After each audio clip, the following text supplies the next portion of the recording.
When a video game movie beats Disney at their own game, you know something's up. The Academy just dropped their eligibility list for the 2025 Oscars, and here's where things get interesting. Out of 323 films being considered, they straight up blocked 116 movies from competing for Best Picture. And guess what made that blacklist? Sonic 3. Now, let's talk numbers, because this gets wild. The Academy's claiming it's just business as usual, but check the timeline. Sonic 3 and Mufasa. The Lion King hit theaters the exact same weekend. Mufasa made the cut for Best Picture eligibility. Sonic didn't. But that's just the start. Disney's been pulling some seriously desperate moves on social media. Their official Walt Disney Studios account kept posting that Mufasa was the #1 movie in America. Except it wasn't. It got so bad that Twitter's community notes had to step in and correct them every single time. The numbers don't lie. Mufasa's pulled in about $500 million worldwide. Sounds decent until you learn the previous Lion King film made $1.6 billion. That's a billion-dollar drop. Meanwhile, Sonic 3's been dominating the box office, consistently outperforming Mufasa weekend after weekend. The Oscar eligibility thing? That's just the tip of the iceberg. There's a whole other layer to this story that's going to make you realize just how deep this rabbit hole goes. The Academy introduced new rules this year. To qualify for Best Picture, films need to meet specific diversity and inclusion benchmarks. They've got 4 standards, and movies need to hit at least 2 of them to make the cut. These include requirements about lead actors, supporting cast, technical crew, and even marketing teams. Let's look at what the Academy actually requires. Films need actors from underrepresented groups in major roles. They want diverse department heads and crew members. Marketing and distribution teams need representation too. Pretty standard stuff in 2024. Here's where it stops making sense. Sonic 3 checks these boxes. The cast includes actors from multiple backgrounds, both on screen and in voice roles. The production team spans various demographics. It hits the basic requirements. Theatrical release in major cities, 7-day minimum run, proper length, everything. The Academy won't explain why Sonic 3 got excluded.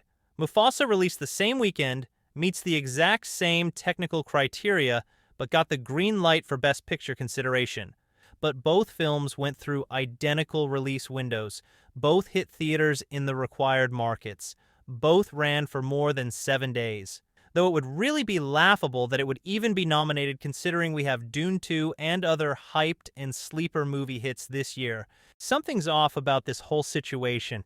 The basic eligibility rules are straightforward. Release your movie in specific cities, run it for a week, make it longer than 40 minutes. Sonic 3 did all that. The diversity standards aren't the issue either. The cast and crew speak for themselves. Here's a theory that's been gaining traction online. Bryce Storbacken put it perfectly. Maybe the Sonic team didn't submit for Best Picture because it would have been unfair to the rest of the movies. And honestly, that tracks with how the franchise handles itself. Remember when the first Sonic movie came out? Jim Carrey was at the Oscars, joking about getting nominated. Fast forward to today, and the franchise isn't chasing gold statues. It's chasing box office records and fan satisfaction. They've built something that speaks directly to their audience. It's worth noting, Sonic 3 is still eligible for other Oscar categories. The team just might have looked at the Best Picture race and decided, let's keep this fair.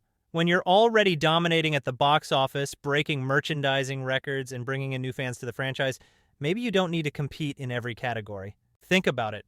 While Disney's on Twitter trying to convince everyone Mufasa is #1, Sonic's team is letting the numbers speak for themselves. That's confidence. That's knowing exactly what kind of movie you made and who you made it for. This brings us to what the fans think about all this. Because while Hollywood's playing politics, audiences have been voting with their wallets. We have here recent fan award results. In a massive poll with thousands of voters, Sonic 3 dominated multiple categories. 57.2% of fans crowned it Best Movie Adaptation of 2024. It crushed the sci-fi category with 52% of the vote. Over 70,000 fans made their voices heard. That's not just a win, that's a landslide. At the box office, Sonic 3 keeps proving the doubters wrong. Disney tried pushing this narrative about Mufasa being #1, but the ticket sales show different. Week after week, Sonic 3 stayed on top. The franchise has now crossed the billion-dollar mark worldwide, and that number keeps climbing. Merchandise can't stay on shelves. Resellers are flipping Sonic products because demand is through the roof. The fan base is exponentially expanding. People who never cared about Sonic before are walking out of theaters as new fans. They're buying merch, they're diving into the games, they're coming back for second and third viewings. The digital release hasn't even dropped yet. Once it hits streaming and home video, those numbers will spike again. New fans who missed the theatrical run will jump in. Current fans will buy it to rewatch their favorite scenes. These are all based on how the previous films performed. Sonic's first film showed exactly what matters in this industry. When fans hated Sonic's original design, the team went back to the drawing board. They spent time and money to get it right. They listened. That decision set the tone for everything that followed. Look, the Oscars can keep their politics and their rule books. Sonic 3 just proved something way more important. Make a good movie that respects your fans, and they'll have your back.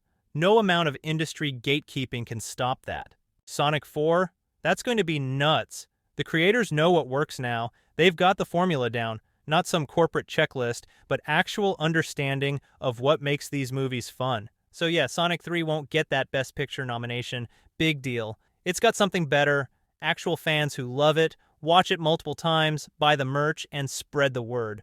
No statue can compete with that kind of genuine support. If you enjoyed this breakdown, hit that subscribe button and let me know in the comments what you think about this whole situation. Thanks for watching. Catch you in the next one.